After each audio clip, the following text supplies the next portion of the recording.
आज हम पढ़ेंगे सिंधु घाटी सभ्यता की आर्थिक जीवन स्थिति, जिसमें हम पढ़ेंगे प्रमुख फसल, सिंचाई के साधन, शिल्प उद्योग, व्यापार माध्यम, कृषि और जितना भी होगा ना वो सारे मैं आज पढ़ूंगी। और हमारे कहाँ से चल रहे हैं ये मैंने बताया था आपको कि प्राचीन इतिहास सौरभ चौबे की बुक से चल रहे हैं सारे के सारे टॉपिक। ये टॉपिक वाइज हम चल रहे हैं यहाँ यूनिट वाइज। जो असिस्टेंट प्रोफेसर स्कूल व्याख्याता यूजीसी नेट यूपीएससी परी आरएस मैन में जहाँ सब ये टॉपिक आते हैं, यहाँ से हमारा टॉपिक हो रहा है आज आर्थिक स्थिति।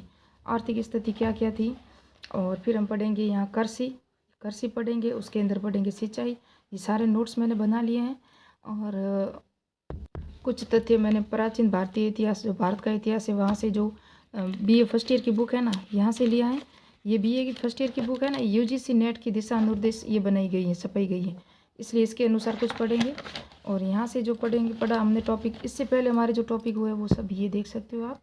यहाँ से मैंने नवपाषाणकालीन सभ्यता केंद्र वगैरह सारा पढ़ा लिया है। व्यापार, पारिवारिक जीवन, धार्मिक स्थिति, कला वगैरह सब पढ़ा दिया है, नवपाषाण काल की स्थितियाँ। फिर ताम्रपाषाणकालीन संस्कृति हमने सारी पढ़ा दी है आपको। जैसे नवपाषाण ताम्रपाषाणकालीन ताम्रकांस्य युग जितनी भी थी, नकायता हैं, मालवा हैं, गणेश्वर जोधपुरा संस्कृति है, सारे के सारे नोट्स आप अगर मेरी वीडियो नहीं देखे तो देख लेना। यहाँ से मैंने पढ़ा है आपको हड़प्पा सभ्यता की जो उद्गम क्या हुआ था, विस्तार क्षेत्र कितना है, उसका काल क्या है, सभ्यता के निर्माता कौन थे, नगर दुर्ग पढ़ा दिया, सड़कें, नालियाँ, गलियाँ, भवन निर्माण, इमारतें, सारे के सारे मैंने आपको पढ़ा दिए। दूषित जल निकास व्यवस्था क्या थी, धार्मिक भी कल पढ़ा है, कल का टॉपिक था हमारा मातृ देवी की पूजा, परम पुरुष, प्रजन शक्ति और वृक्ष पूजा। पशु पूजा में क्या था, वृक्ष पूजा में क्या था, पक्षी पूजाएं भी होती थी, जहाँ मैंने आपको बताया था पक्षी में बाज था और मोर था, उसकी भी पूजाएं होती थी। ये सारा डिटेल कल मैंने आपको वीडियो में पढ़ा लिया। आज पढ़ेंगे हम ये जो आर्थिक स्थिति, जो ये आर्थिक जीवन क्या था, जिसके अंदर कृषि पढ़ेंगे हम। उसके बाद हम पढ़ेंगे पूरा डिटेल से। उसके बाद पढ़ेंगे प्रमुख फसलें कौन कौन सी थी और कहाँ कहाँ से इनके साक्ष्य मिले हमें। उसके बाद पढ़ेंगे सिंचाई के साधन, मैंने बताया आपको, और राजस्थान में सिंचाई के साधन कहाँ कहाँ मिले वो भी डिटेल से बताऊंगी मैं आपको। और लहसुन के साग से, बाजरे के प्रमाण, बाजरे की कितनी किस्में थी वो भी बताऊंगी। फिर हम पढ़ेंगे पशुपालन में मोहरों पे कौन से पशुओं के अंकित जो चित्र मिलते हैं हमके, और प्राचीन काल में नवपाषाण में कहाँ कहाँ मिले थे वो भी डिटेल से बताऊंगी। और ऊँट के प्रमाण हमें कहाँ मिलते हैं, मोहरों पे मिलते हैं या नहीं मिलते, ऊँट को दफन किए जाने के साक्ष्य हमें कहाँ मिलते हैं और किसने खोजे थे ऊँट को दफन किए जाने के साक्ष्य। फिर शिल्प कला पढ़ेंगे, जिसमें उद्योग होगा हमारा, शिल्प कला उद्योग होगा, वस्त्र उद्योग होगा, और बर्तन बनाने की जो मर्द भांड कला है वो कहाँ मिले हैं, और कुम्हारों की बस्ती हमें कहाँ मिली हैं। पूरी डिटेल से आपको सारे नोट्स मिलेंगे जो यूपीएससी मेन लेवल के मैं बना रही हूँ। सौरभ चौबे की बीए फर्स्ट ईयर की बुक है और एनसीईआरटी की बुक, सारों को एक करके बना रही हूँ। उसके बाद हम पढ़ेंगे व्यापार वाणिज्य। व्यापार हमारा कहाँ कहाँ होता था, विदेशों से होता था, आंतरिक व्यापार कहाँ होता था, इसके साक्ष्य या प्रमाण हमें कहाँ मिलते हैं, पूरी डिटेल से वो भी मैं बताऊंगी आपको, और कौन से बंदरगाह से होता था। फिर उसके बाद हम देखेंगे आयात की जाने वाली वस्तुएं कहाँ कहाँ की जाती थी, हमारे भारत से कहाँ कहाँ होती थी आयात, राजस्थान से कौन कौन सी वस्तुएं आयात की जाती थी, और उत्तर भारत से कौन सी थी, दक्षिण भारत से कौन सी थी, और पुराने दिल मुने, ओमान है, इनका प्राचीन नाम क्या था वो भी बताऊंगी। इसके बाद का टॉपिक हमारा होगा मापतोल, लिपि, मोहरे और बंदरगाह। ये चार टॉपिक इसके नेक्स्ट पार्ट में होगा। तो अभी स्टार्ट करते हैं पहले आर्थिक जीवन, उसके बाद ये टॉपिक पूरा करके शायद पूरी हो जाएगा। उसके बाद एक एक सभ्यता को शॉर्ट में बताऊंगी मैं, और लास्ट में शॉर्ट नोट्स भी आपको मिलेंगे जब ये सिंधु घाटी सभ्यता पूरी हो जाएगी। नवपाषाण काल, ताम्रपाषाण काल पढ़ा है, उसके भी शॉर्ट नोट्स अभी नहीं बनाए हैं, उसके भी शॉर्ट नोट्स बना के आपको मैं बताऊँगी। तो स्टार्ट करते हैं मुख्य फसल। स्टार्ट करते हैं पहले कृषि। हड़प्पाकालीन अर्थव्यवस्था कृषि, पशुपालन, आंतरिक और विदेशी व्यापार पर निर्भर था। 4 पॉइंट हैं ये। हड़प्पा सभ्यता में कोई हल या फावड़ा नहीं मिला है, लेकिन परंतु कालीबंगा से जुते हुए खेत के साक्ष्य हमें मिले हैं। इससे यह अनुमान लगाया जा सकता है कि भाई यहाँ हल तो होगा तभी तो कृषि हुई है, और लकड़ी के हलों का प्रयोग भी यहाँ होता था पहले। और प्राक हड़प्पा स्तर के साक्ष्य के अनुसार हम कहते हैं कि जुते हुए खेत के साक्ष्य थे, हड़प्पाकालीन नहीं, प्राक यानी कि हड़प्पा से पूर्व स्थल के। और ताम्रपाषाणकालीन स्थल है ना वाल्की, महाराष्ट्र, यहाँ से 2 प्रकार के अड्डी के उपकरण मिले हैं। कहाँ से, वाल्की से। मैंने ताम्रपाषाण काल पढ़ा था ना, मैंने खुद ने ये नोट्स बनाए, यहाँ से जोड़े हैं, क्योंकि आपको ये याद रहे कि जो मिट्टी का हल कहाँ मिला था, और लकड़ी जुते हुए खेत के साक्ष्य कहाँ मिले थे, और बीज बोने की जो मशीन थी ना, जो नवपाषाण काल में, ताम्रपाषाण काल में कहाँ मिली थी, जो 12 सिंगे होता है ना, 12 सिंगे जानवर, उसके सींग से निर्मित होने के प्रमाण मिले थे। बीज बोने की मशीन मिली थी, ये वाल्की से मिली थी, महाराष्ट्र से। ये भी आप इसको साथ में जोड़ लेना, क्योंकि ये पहले मिली, उसके बाद ये।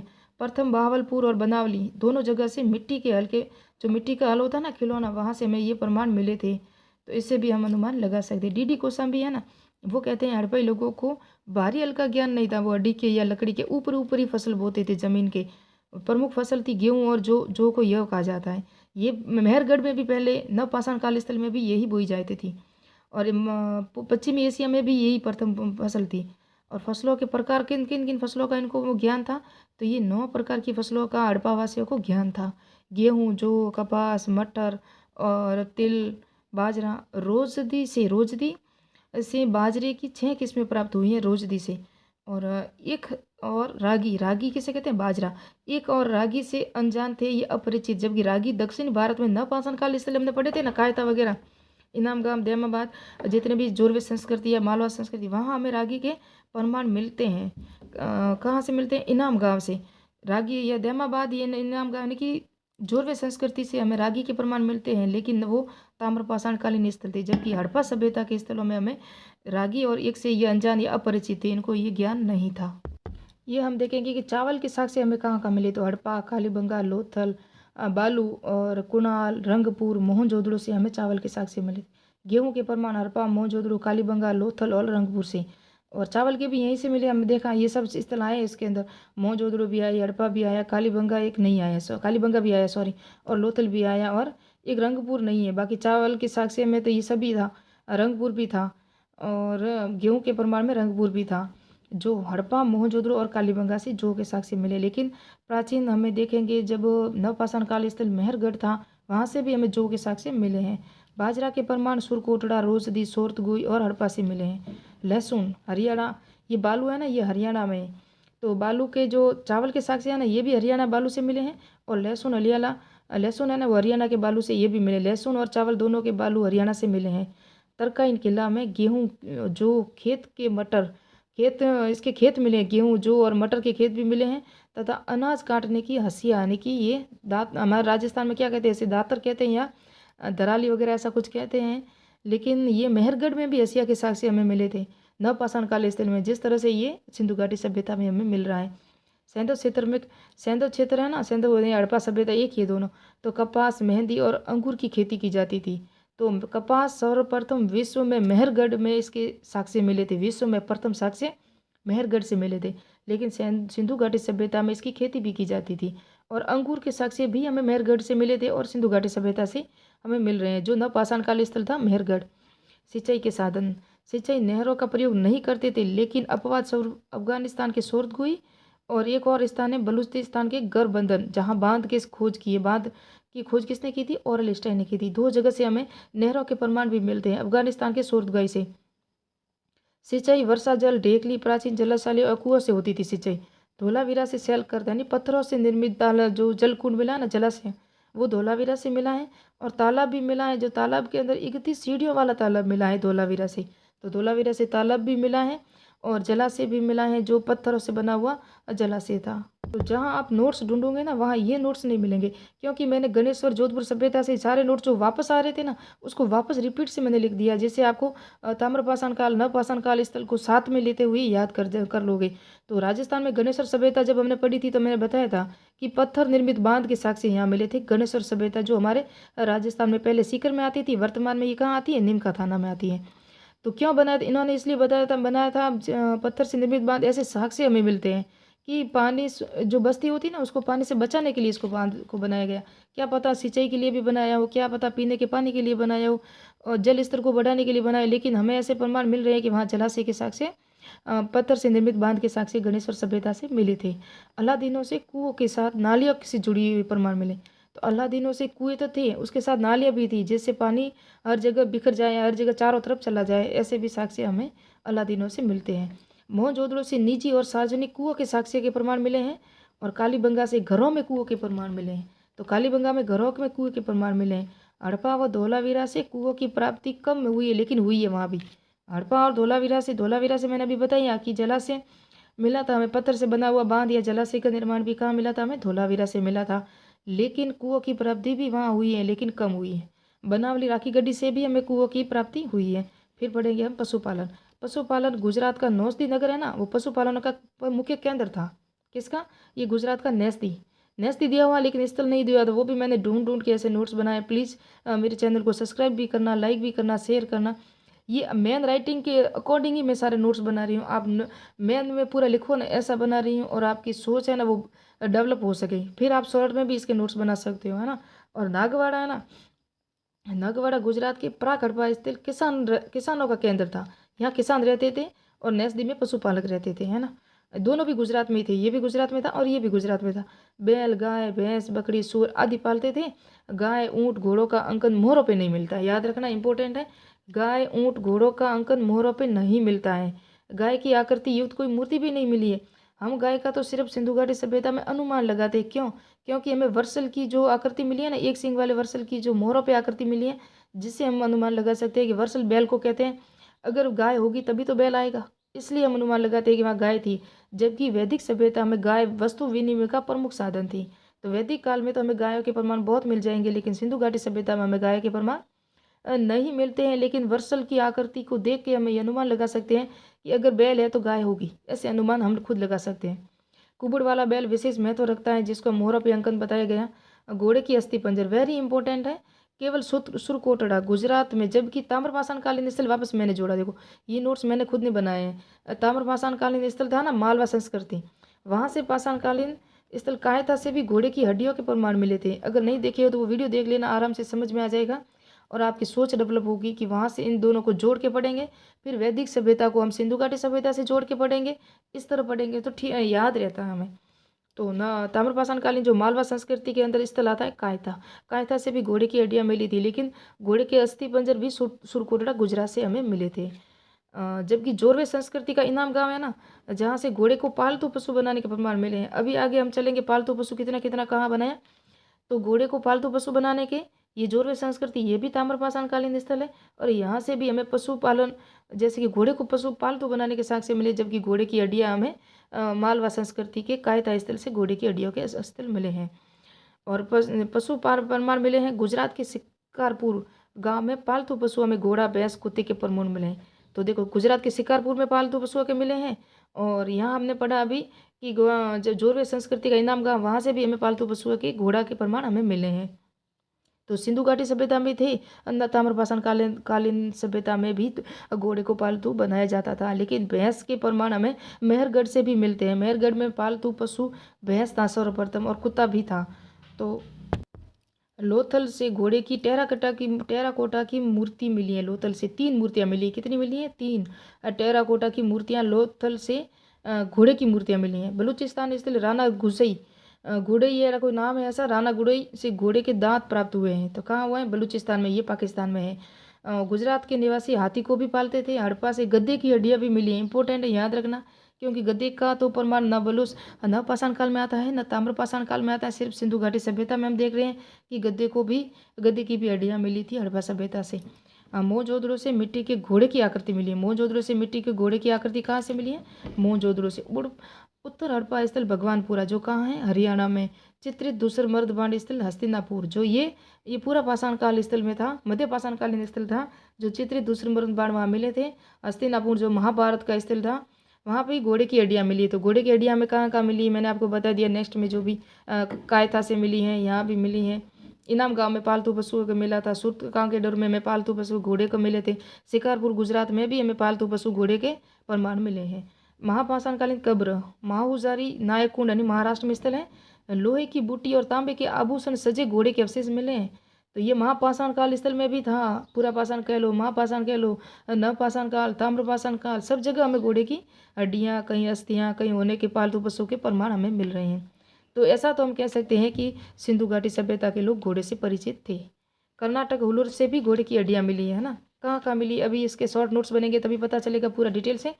ऊँट 2024 में संयुक्त राष्ट्र संघ ने ऊँट वर्ष घोषित किया। ये मैंने करंट से जोड़ के थोड़ा सा यहाँ लिखा है, अभी 2024 में इसको घोषित किया है। मोहनजोदड़ो, हड़प्पा, कालीबंगा, सुरकोटड़ा में कुबड़दार ऊँट के जीवाश्म मिले थे। तो कालीबंगा से ऊँट की हड्डियाँ मिली। वापस यहाँ देख लो, ऊँट की हड्डियाँ कहाँ मिली? कालीबंगा से मिली हैं। मोहनजोदड़ो से ऊँट को दफन के साक्ष्य मार्टिन वेलर ने खोजे थे, जो बाद की काल के थे, यानी कि सिंधु घाटी सभ्यता के बाद के काल के बता रहे हैं। मार्टिन वेलर ने इसको खोजे थे और मोहनजोदड़ो से प्राप्त हुए थे। ऊँट के दफन के साक्ष्य मिले थे। हाथीदांत। मोहनजोदड़ो, हड़प्पा, सुरकोटड़ा 3 जगह से मिले हैं कि अवशेष लोथल से पूरा हाथीदांत। देखो 3 जगह से स्थल मिले, मोहनजोदड़ो, हड़प्पा और सुरकोटड़ा से हाथीदांत के साक्ष्य मिले। तो लोथल था ना, वहाँ से तो पूरा हाथीदांत ही हमें मिला है, जबकि मोहनजोदड़ो से हाथीदांत का कपाल खंड मिला है को मोहनजोदड़ो से, यानी उसका सर मिला है। और हाथीदांत पर बनी पुरुष आकृति कहाँ मिली हमें, ये लोथल से मिली है। और कपाल खंड यहाँ से मिला है लोथल से। पूरा पाषाण हाथीदांत के पूरा पाषाण मिला है। और ये हाथीदांत पर पुरुष आकृति ये भी लोथल से ही मिली है। मैंने यहाँ लिखा नहीं शायद, लेकिन ये लोथल पे से मिली है। और ये तेरा पूरा का डिटेल मैंने यहाँ बता दिया। हाथीदांत का पूरा दांत लोथल से मिला है, और हाथीदांत पे मानव आकृति भी और लोथल से मिली है, और हाथीदांत का कपाल हमें मोहनजोदड़ो से मिला है। कितनी भी कोशिश कर लो वीडियो बड़ा हो ही जाता है। अब मैं इतनी कोशिश करती हूँ कि वीडियो शॉर्ट बनाऊँ आपको, और अथॉरिटी नोट्स अगर आप दे रहे हो, पूरा डिटेल से दे रहे हो, तो आपका वीडियो बड़ा ही होगा। आप अगर शॉर्ट में दे रहे हो, आधी अधूरे अधूरे आपका उसको मैटर दे रहे हो, तो आपका वीडियो पूरा नहीं है। अगर पूरा पढ़ना है तो पूरा वीडियो तो बड़ा होगा, और एक भी पॉइंट छूटेगा नहीं। और मैं बीच में नवपाषाण काल, ताम्रपाषाण काल को जोड़ के पढ़ा रही हूँ, तो वीडियो बड़ा होगा ही।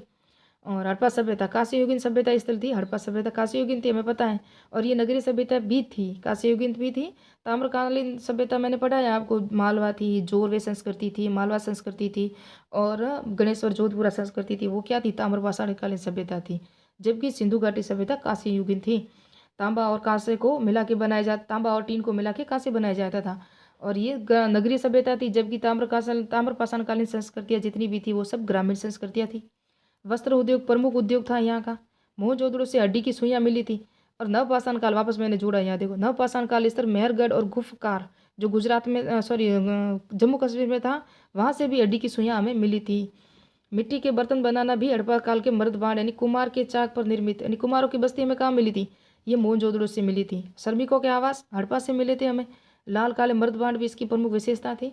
मोहनजोदड़ो में दयाराम साहनी ने चांदी के कलश पर मस्जिद के लाल रंगे हुए कपड़े के प्रमाण मिले थे उनको, मोहनजोदड़ो से। किसको, दयाराम साहनी को। आलमगीरपुर यूपी में मिट्टी की नाद पर बुने हुए वस्त्र के साक्ष्य मिले हैं। और मोहनजोदड़ो, हड़प्पा, नौसारो, चंदूड़ो बर्तन बनाने के चूल्हे मिले हैं। तो मोहनजोदड़ो कहाँ है, पाकिस्तान। हड़प्पा पाकिस्तान, नौसारो पाकिस्तान, चंदूड़ो पाकिस्तान, ये सब पाकिस्तान में मिले हैं, हमारे यहाँ तो है नहीं भारत में। और ईंट निर्माण के भट्टे कहाँ मिले हैं, मोहनजोदड़ो से। सीप और मोती उद्योग चंदूड़ो व लोथल से। मन के बनाने के कारखाने के प्रमाण मिले हमें चंदूड़ो और लोथल से। सीप उद्योग बालाकोट और लोथल से मिले हैं सीप उद्योग। सिंध से सूकर से, सिंध का जो सूकर स्थान है ना, चकमक पत्थर और सूरी तैयार किए जाने के कारखाने में मिले हैं। ये सिंध है नहीं, ये पाकिस्तान में। और सिंध से रोहड़ी से पत्थर खोदने की, पत्थर की खदानें मिली हैं रोहड़ी से, जो भी पाकिस्तान में। शंख शिल्प उद्योग कहाँ था, तो बालाकोट और नागेश्वर जो गुजरात में है, शंख शिल्प उद्योग वहाँ था। तो मैंने बताया अभी, चंदूड़ो लोथल से मन के बनाने का कारखाना, बालाकोट लोथल से सीप का उद्योग, और बालाकोट नागेश्वर से शंख शिल्प उद्योग मिले थे। कार्नेलियस मनकों का कारखाना हमें चंदूड़ो और मोहनजोदड़ो से मिलता है। जो कार्नेलियस मनकों का कारखाना है ना, वो। अब हम पढ़ेंगे व्यापार और वाणिज्य। व्यापार का वस्तु विनिमय द्वारा होता था, जो वैदिक सभ्यता की भी विशेषताएं थी। व्यापारिक संबंध सुमेरियन सभ्यता, जिसे मेसोपोटामियन सभ्यता भी कहते हैं, मिस्र की सभ्यता से थे।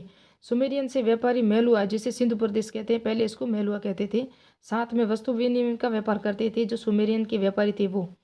और मोहनजोदड़ो की एक मोहर पर मेसोपोटामिया यानी सुमेरियन का नाव चित्र अंकित है। तो लोथल से फारस की मोहरें मिली हमें, मोहनजोदड़ो से मेसोपोटामिया की मोहरें। कालीबंगा से बेलनाकार मोहरें विदेशी व्यापार के प्रमाण देती हैं। बहरीन द्वीप दिलमुन विदेशी व्यापार से बिचौलियों का कार्य करते थे। जो दिलमुन था, मैंने एक बार नेक्स्ट पहला पढ़ाया था, तब दिलमुन आपको एक सभ्यता का स्थल बताया था जो फारस की खाड़ी में वहाँ था।